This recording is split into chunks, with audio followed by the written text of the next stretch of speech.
All right, EB, I'm excited. It was a big hit last week, and we are back for another episode of the CoasterRadio.com Tiki Takeover. That's right. This is the Tiki Takeover. It's so much fun, Mike. And the people who complain that this is not theme park and roller coaster talk, too bad. We're having a great time. Yeah. Thanks to our friends at BG Reynolds, makers of fine cocktail mixers and drink spirits. They're really helping us out today. And Mike, what drink are we mixing up with a theme park theme with BG Reynolds tonight? We've got a great one. Because I think when you take a look at the history of theme park attractions, so many of them have to do with salty pirates. And tonight, EB, we are going to make Pirate Grog. Pirate Grog. This is great. Yes, fantastic. And Mike, and you and I, we have some pirating experience ourselves. Yes, look at that. Yeah. I love that shirt. That shirt actually is a drawing that was made of you and me as pirates that supposedly is out there at Luna Park at Coney Island. Like, you can actually go there and see that drawing, but also me and EB portraying the voices of pirates on that swinging ship. Yeah, their galleon ride there at Luna Park. This is when Zamperla was figuring out how they could upcharge or upscale all of their old flat ride attractions by putting audio and video and interactivity on them. And they asked Mike and I to be the voices for the new Galleon Plus, Zamper Plus. What is it? Zamperla Plus. Yeah, Z Plus, something like that. But yes, talking about theme park rides, Mike, that have a pirate theme. The Galleon ship, swinging ship, of course, is one of those. And Mike and EB on the Galleon at Luna Park as pirate voices. They're talking about mind your booty and wave your arms in the air and scream. So great. There are so many great theme park rides out there. Yeah, let's go. That have to do with pirates. Of course, Pirates of the Caribbean is maybe the most infamous one, and that ride has endured ever since it was created in the late 60s all the way to today with the new technologies that they have in places like Shanghai Disneyland, where that ride is just incredible how they've taken that original concept and just brought it forward into something amazing. In fact, we talked about it last week on the Tiki Takeover, how that is just a great dark ride overall. The modern incarnation, Yeah, and like we said, there are the swinging ships, but there are also dark walkthroughs. I know that at Ocean City, at Trimper's Rides, there's Pirates Cove. That's this classic Tracy walkthrough, and it's so fantastic. So I think, you could just go through park after park. There's always at least one ride that has, the Buccaneers of the Seven Seas as its theme. And so, of course, this week for the Tiki Takeover, you've got to have a drink based on pirates, and that's why we've got the Pirate Grog. Let's do this, Mike. Do you have the recipe there in front of you? So this, I do. Again, is going to be a drink that Mike himself has created the recipe for with this theme park related theme. It's a pirate grog, and again, using spirits from our great friends at bgreynolds.com, the syrups and cocktail mixers from our friends at bgreynolds.com. And Mike, we do have a giveaway that we're doing each week of the Tiki Takeover for this month, where a lucky listener who is a member of the CoasterRadio.com, patreon.com/CoasterRadio club, there on the Discord, is going to win one of these mixers we're going to send out to them. Yeah. And tonight's Pirates Grog, one of the main ingredients is called Fallernum. And you're going to find that this week's drink is much different than last week's drink. Last week's drink had a very tiki feel.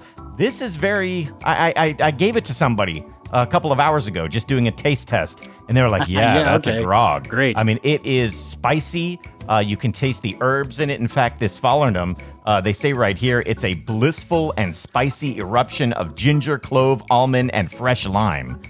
So when you combine that with some of the other things, some of the ginger beer that we're going to put in it, the spiced rum, it's a very different taste than last week.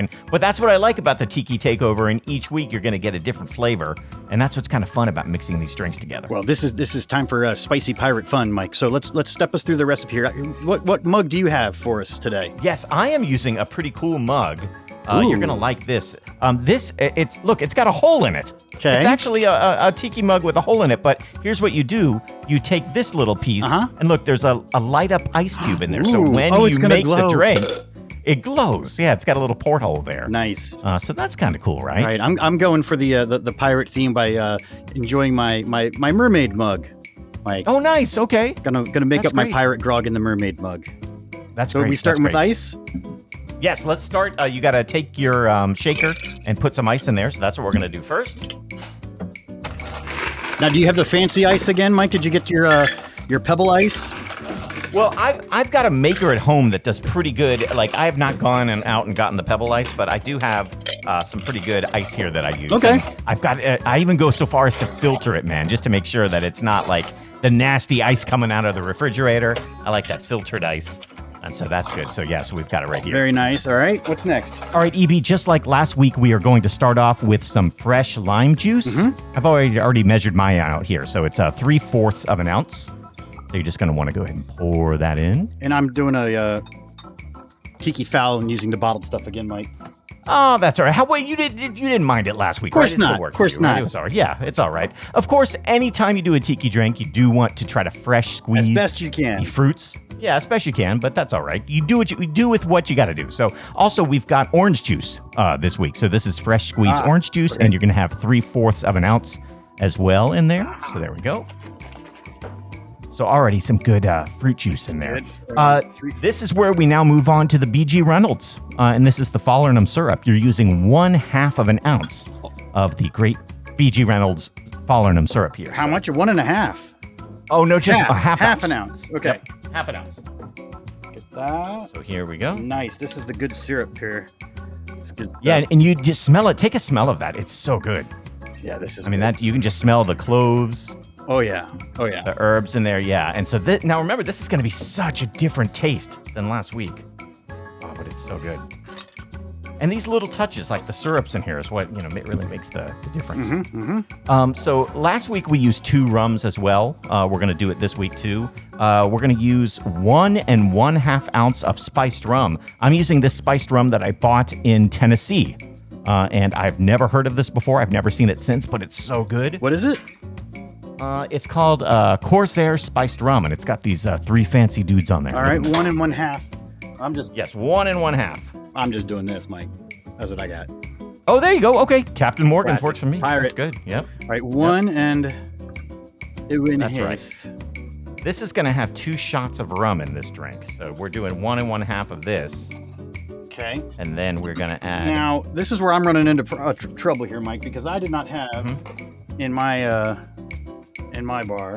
I've got 151 proof rum, Yes. but this is my Palms that I used last time. Right. And it's not the Demerara rum. Oh, that's okay. I think for this, we're just going to go with 151 What's proof the Demerara? rum. That's all right. You know your rums. What's a Demerara rum? Why is it special? Yeah, it's just the way that they create it. Okay, because I've got a 151 and then I've got a Demerara, but that's not 151. Yeah. In this case, I think you just go with the 151 proof because Okay. you're just trying to give it that little extra kick. So that's all right. All right, that's what I'll do. Yeah. Half So an ounce of this this is one? just a half ounce because this is powerful Yep. stuff. You don't need Yep. too much of Yep. it. A little half ounce of that. You combine it together though, and now that's 2 ounces of rum in there, 2 shots of rum, which is great. Now we're going to do something that a lot of tiki drinks have. We didn't do this in last week's drink, but we're going to do it this week, especially because this is a drink with a lot of kind of a herby taste. This is the Tiki bitters, Angarosta bitters here. That's something that a lot of people have, but you don't need much. It's potent, so you just do 2 dashes of it in there. Yeah, this is so the fun where you get a little Really pretty simple. Yeah, so you just go 1, 2, just like that. That quick. Yep. And this is always good. This stuff is great to have on hand in a bar. So good. Yeah. So from there, we do a little bit of shake. You shake it up. Now, I know that ginger beer is the last ingredient. It's 1.5 ounces, but don't put it in yet. Right, Keep your 'cause you ginger don't beer wanna to the shake side. You don't want to shake. You don't want to shake that. You just want to shake all of this. Give it a nice, good shake. Make sure your lid's on tight. Yeah. Oh, yeah. Real tight. Yeah, because otherwise you're going to have an explosion. Yeah, very nice. And just like last week, a nice shaky shake. And from there, you go and get your tiki mug, and that's what I'm going to do. Now I'm going to try. I've got this fancy tiki mug with the light. Yeah, and you're glow in the dark. Yeah, one of those glow in the dark glowing ice cubes. Yeah, that you have like at Disney World and stuff. So I'm going to try to put in a little bit of ice all the way up to the porthole. So your glowing cube. Yes, it's right there. I need some more try ice it. in mine. Always want to fill up all the way with ice in your tiki drink. So here, now I'm going to try the cube. Yeah, see the cube is kind of there. That's cool. And then we'll put some of the other ice on top of that. Dress this out a little bit. Got my go. false idol San Diego. Oh, nice. All right, so now I've got that. Look at that. You can see even on the Oh, TV that's show, great. you can see the blue. Yeah, Yeah. that's cool. All right, now I'm gonna go ahead and just start pouring mine in. There we go. I'm gonna pour all that in there. That's good. Nice. And then once you do that, all you need is 1.5 ounces of the ginger beer. I'm not sure what kind you have, but I found Fever Tree ginger beer. Oh dear. Oh no, I got too much that's ice really now. good. This is the way to do it. Uh-oh. You got to put your fingers in your tiki mug and dig out some ice. Oh That's yeah, part of the take a little recipe. bit out. Yeah. Yep. Gross. That's right. That's right. Gross. Yeah, that's Yeah, this, and this ginger beer is gonna give it a potent kick. this is the And this is also the a little bit grog of, part. All right, here we yeah. go. What do you got? What's your ginger it's beer? gonna- I've got a I've got Fever Tree. okay. I got this little purple one. What are we doing? All right, great. Yeah, just 1.5 ounces. All right, I can do Ounce that. and a half that you just float right on the top of all that. I found this Fever Tree to be pretty potent, so I might go with 1.25 ounces. Okay. There it is. So check that out. I think it's hard to see in the Yeah. light there. Yeah. Yeah. Oh, but look, you can actually see my ice is or my drink is glowing there too. That's pretty Nice. cool. So there it is. This is the Pirate Grog. Dressing mine out with a little sword skewer. Yes. Oh, nice. Oh, you got a sword. That's good. Putting the sword in there, Mike. Yeah. I'm gonna float Yeah. a couple of there we go. A couple of kiwis on Look at top. I love your mermaid mermaid. glass, man. That's Yeah. great. That's so good. All right. So again, cheers to week 2 of the Tiki Takeover here at Coaster Radio. Let's take a sip. Oh, that's really Yeah, good. that's really good. That's good. It's different. Oh, I right? like this Very one. different than last week. Yeah. Yeah. And I'm curious to see Wow. how people are going to like the different tastes as we go week to week. And one thing I really wanted to do was create recipes that gave you different flavors every week. Right? This is completely different than last week. A few of the same ingredients, but I really think what makes this work is the stuff from BG Reynolds. Oh yeah, good stuff Absolutely. from Yeah, BG the Reynolds. fallen Thank you review, guys over at BG Reynolds for helping us out here with the Tiki Takeover. Really appreciate Yeah. it, guys. Go to tgreynolds.com and you can find the spirits and the mixers or the syrups and the mixers right there on the website. Get those delivered. You order enough, you get free shipping. It's good times. Oh yeah, that's good. Yeah. So tell us how you think these are going. You know, this is fun. This is a good thing. It's fun. It's fun for us too because it's content that kind of crosses over between theme parks and Tiki. I mean, there's a big community out there that loves both. In fact, a lot of people were saying, you know, this actually does cross over well because there are a ton of theme park fans who also love Tiki. You said it last week, EB. The real reason why is because it's a themed drink. Each week here, we've got a different themed drink that you can make. So that's why we're doing it. A Tiki And bar. That's why we're doing the Tiki a theme park bar. It's a bar. With a Yeah, theme. exactly. Yeah. Great. Good stuff. So thank you guys so much for being here for week number 2 of the Tiki Takeover here at CoasterRadio.com.